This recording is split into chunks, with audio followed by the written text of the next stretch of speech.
One of the many knock-on effects of the changing Asian diet has been a windfall in small, efficient dairy and beef producers like Ireland. Now, we here may curse our damp, warm climate, swept in over the Atlantic by that most gentle of environmental gifts, the Gulf Stream, yet it makes this place the ground zero for grass. And where you get grass, you get healthy cows.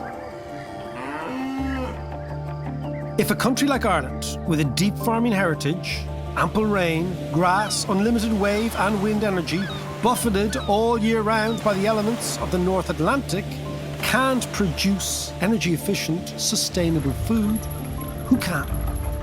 Yet, Brussels is pushing a new Green Deal. So while member states must buy vaccines together, each is responsible for their own greenhouse gases.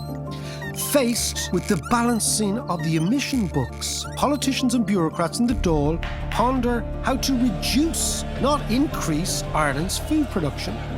And Ireland's 13 billion annual food exports would cost the planet a lot more if produced elsewhere.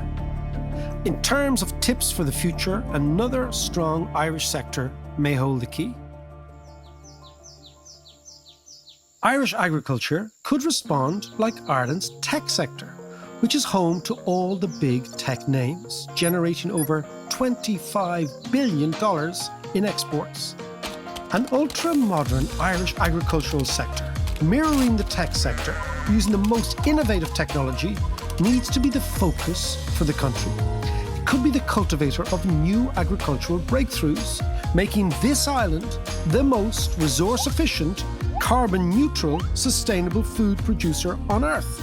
Something which in turn could produce a new export, incredibly valuable ag tech.